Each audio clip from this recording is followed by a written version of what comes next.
In 2026, it is easier than ever to look rich in India. You have the latest iPhone on no-cost EMI, you're tapping your watch to pay for Starbucks, and your Instagram looks like a vacation ad. But here's the reality check. Most salaried Indians earning 60,000 rupees a month are actually one medical emergency or one job cut away from total financial collapse. They have income, but they have zero net worth. Today I'm showing you the 3 net worth milestones that take you from digital poverty to true financial independence in India. If you don't know your net worth number right now, watch the next 3 minutes very carefully. It's the difference between working for money and making money work for you. So let me paint you a picture. You're 28, maybe 31. You've got a decent job. Let's say you're pulling 60,000 rupees a month, which honestly puts you comfortably above the national median right now. You're not broke. You're paying your rent, your EMIs, sending money home maybe. You've even started a SIP, a humble 3,000 rupees a month because some Instagram reel told you to.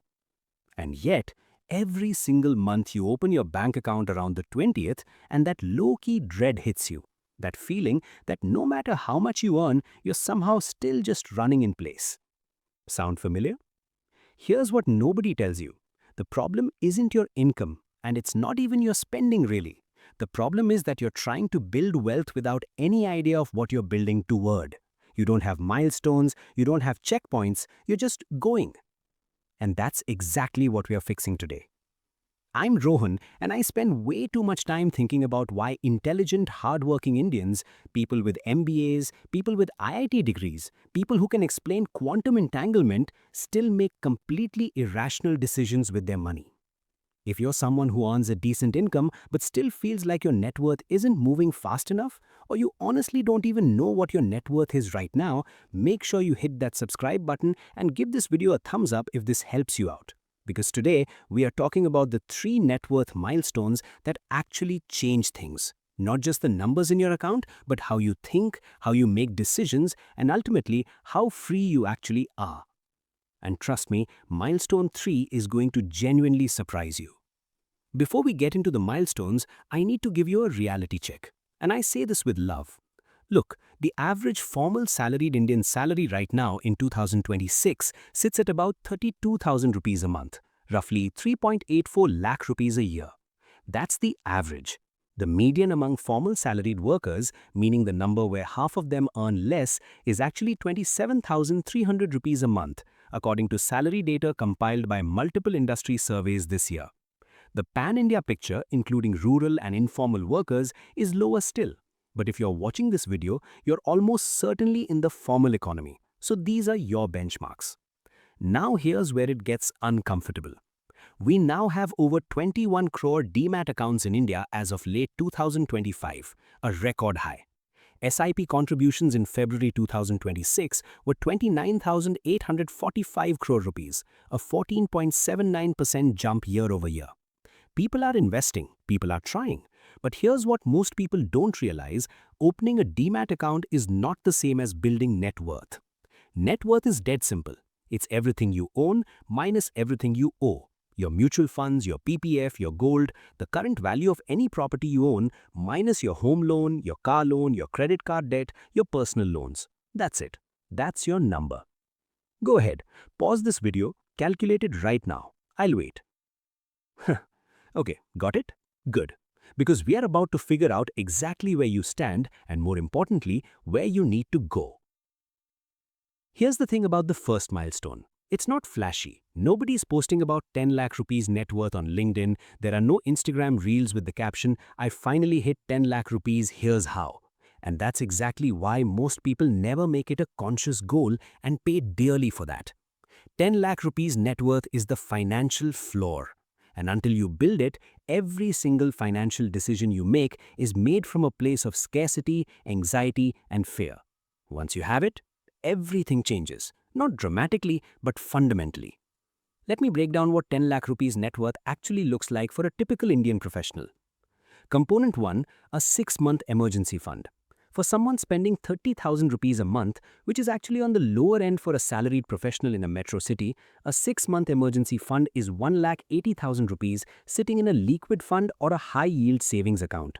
Not in a fixed deposit where it takes 3 days to get out, and not in your regular savings account earning 2.5% while inflation eats it alive. Component 2, zero high-interest consumer debt. No outstanding credit card balance, no personal loan for that iPhone. Because here's the math that should make your stomach hurt.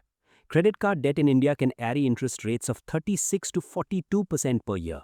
Your best equity mutual fund in a good year might give you 14 to 16%. You cannot out-invest 40% interest. Period. It's mathematically impossible. So the first 10 lakh rupees milestone means you've cleared this poison from your financial life completely. Component 3, started investing consistently. This component is 5 to 6 lakh rupees in actual investments, a mix of index funds, maybe a PPF corpus, maybe some ELSS. The exact allocation is secondary, the behavior is primary. Now you might be thinking, Rohan, 10 lakh rupees is actually not that much. That's like 2 to 3 years of savings for someone decent. And you're right. But here's the brutal truth. Less than 20% of Indian salaried employees have this combination of zero high-interest debt, a real emergency fund, and growing investments simultaneously. Most people have one, maybe two. Very few have all three. The psychology shift. This is the part the finance textbooks completely miss. When you hit 10 lakh rupees net worth, you stop making fear-based decisions. Think about it. When your company makes some noise about restructuring and you have zero emergency fund, what do? You say yes to everything. You don't negotiate. You don't push back. You are, financially speaking, a hostage. When you have this floor, you think differently. You might still stay in the same job, but you choose to. That distinction is worth more than people realize. There's actually a term in behavioral finance called BATNA, Best Alternative to a Negotiated Agreement. Your emergency fund and your clean debt slate, that is your BATNA in every negotiation you'll ever have in your career. How to get there? The fastest path to 10 lakh rupees net worth for a 50,000 rupees a month earner is not complicated. It's aggressive and consistent. Step 1. Kill the credit card balance immediately. Treat it like a medical emergency. Step 2. Automate 15,000 rupees a month into a combination of emergency fund and index fund SIP. Step 3. Leave it alone. At that rate, with a 12% average annual return on your equity portion, you're at 10 lakh rupees net worth in roughly 4 years. If you start at 25, you're there by 29. Most Indians don't do this. The ones who do, they never look back. Okay, this is the milestone everyone talks about, the magic number, 1 crore rupees. And I want to immediately challenge your entire framing of this number, because I think most people have a deeply wrong relationship with 1 crore rupees. Here's what most people think 1 crore rupees means. I am rich, I've made it, I can relax. Here's what 1 crore rupees actually means in India in 2026. Your money has started to have opinions. Let me explain. At 10 lakh rupees net worth, your savings work for you a little. At 1 crore rupees, the math starts to bend in genuinely interesting ways. At a conservative 8% annual return, that's liquid, relatively safe instruments, not even equity, 1 crore rupees generates 80,000 rupees per year, passively. That's almost 6,700 rupees a month for doing nothing. Now before you go, that's not that much, Rohan. Think about what 6,700 rupees is in terms of real Indian costs. That's your electricity bill, your grocery bill, your Netflix, your Zomato habit and your internet combined. Your basic consumption needs funded by your money while you sleep. This is when the compounding psychology kicks in for real. The shocking stat. India's mutual fund industry AUM hit a record 81 lakh crore rupees, nearly $10 trillion by late 2025. And there are about 5.9 crore unique mutual fund investors in the country. That sounds like a lot, but do the math. That's barely 4% of India's population. Fewer than 1 in 25 Indians is meaningfully invested in the market. Now filter that down to people who are meaningfully on track to hit 1 crore rupees net worth before 45. We are talking maybe 1 to 2% of the entire country. You are, if you're watching this video and taking it seriously, already in a tiny elite group even before you hit the number. The actual path to 1 crore rupees. This is where it gets really interesting because the math is more accessible than you think and more time dependent than most people want to hear. Scenario A. You start a 15,000 rupees SIP at age 25.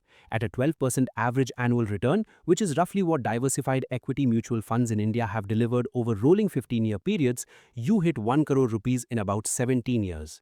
You're 42. You've invested a total of about 30.6 lakh rupees of your own money. The rest, roughly 69.4 lakh rupees, was generated by pure compounding. Your money worked harder than you did. Let that sink in. Scenario B. You think I'll start at 30 once I'm more settled. You want to hit the same 1 crore rupees by 42. Now you only have 12 years. Same 12% return. How much do you need to invest per month? 32,000 rupees. Not 17,000 rupees, not 20,000 rupees. 32,000 rupees a month, that's more than double the 15,000 rupees you would have needed if you'd started at 25. 5 years of delay doesn't cost you a little extra. It costs you an additional 17,000 rupees every single month for the rest of the investment period.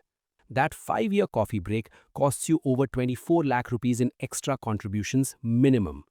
This is not motivational poster content. This is actual mathematics, and it should make you deeply uncomfortable if you've been waiting to get settled before you start. The 1 crore rupees psychological shift. Here's what nobody prepares you for. When you have 1 crore rupees net worth, you become genuinely hard to emotionally manipulate about money. Your relatives pushing you to buy property because rent is waste? You can run the actual numbers and make a rational decision. Your manager dangling a 12% hike to keep you? You can weigh that against opportunity cost clearly. The fear of taking a startup risk or going freelance or pursuing that business idea, it shrinks, not disappears, but shrinks because you have a real cushion. This is what I call the options premium. Your 1 crore rupees doesn't just have financial value, it has optionality value. The more options you have, the better every single decision you make. People with options make fundamentally better decisions than people without them. This is just true. Now you might be thinking, but Rohan, 1 crore rupees in 2040 won't be worth what 1 crore rupees is today. And this is the smartest objection in this video, so thank you for thinking it. You're absolutely right. At India's current inflation rate of roughly 4 to 5%, 1 crore rupees today is equivalent to about 65 lakh rupees in purchasing power in 10 years. This is why the milestone matters more than the specific number. The habits, the velocity, the compounding behavior you build getting to 1 crore rupees, that's what carries you to the next level. Okay, here's where I need you to be really honest with yourself because this milestone is misunderstood in a way that is genuinely costing people their quality of life. Most people think 5 crore rupees is rich people's territory, a number that only TCS executives and startup founders and guys whose dads own factories ever see. If that's your mental model, I need you to delete it right now. 5 crore rupees net worth in India in 2026 is not about luxury, it's about independence. Let me show you the math that makes my brain light up every time I do this. 5 crore rupees invested in a diversified portfolio, let's say 60% equity, 40% debt, generating a conservative blended return of 10% annually gives you 50 lakh rupees a year, 4.17 lakh rupees a month, passively.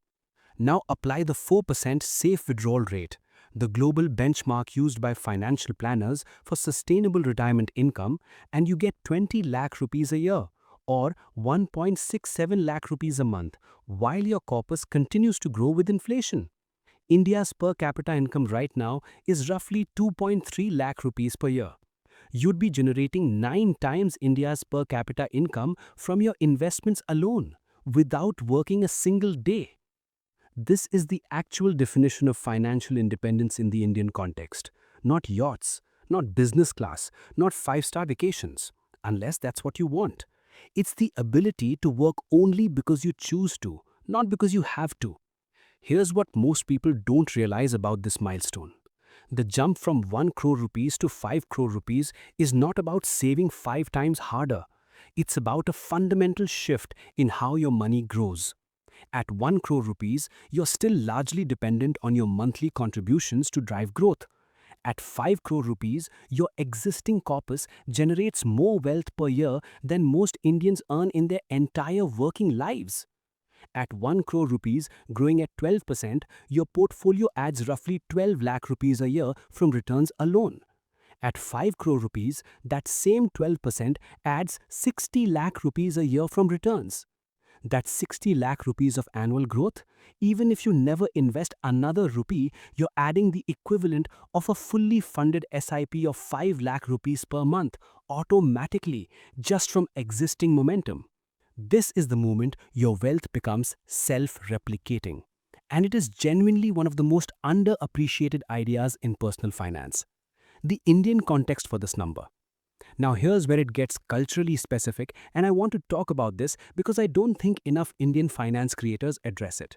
In India, building wealth is complicated by three unique friction points that Westerners talking about financial independence literally do not have. Friction point 1: family financial obligations. The average Indian professional supports not just themselves, but often aging parents, siblings' education, and family emergencies. Build 20 to 30% additional buffer into your 5 crore rupees target if this applies to you, because it probably does. Friction point 2: real estate as identity, not investment. India's household savings in physical assets, mostly property, were 12.9% of GDP as recently as FY23, compared to net financial savings of just around 5.3% of GDP in the same period. We are dramatically over-allocated to real estate and under-allocated to financial assets. If a massive chunk of your net worth is tied up in a flat you live in, that's not investable wealth, it's shelter.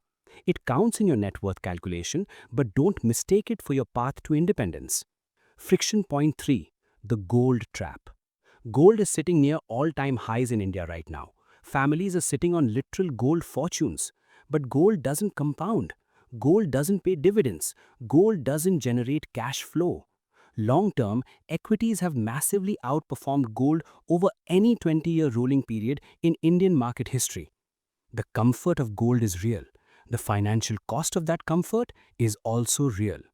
The path to 5 crore rupees for a 30-year-old earning 1 lakh rupees a month, investing 39,000 rupees monthly at 12% returns, about 22 years. You're there by 52. And yes, 39,000 rupees sounds like a lot, but that's 39% of a 1 lakh rupees salary. And aggressive savings is literally the price of aggressive freedom. Retired, if you want to be, before your parents expected you to even settle down. Here's the honest thing I want to say about all of this. And this might be the most important 60 seconds of this video. Motivation is free. It's also temporary. Every January, crores of Indians decide, this year I'll get serious about money.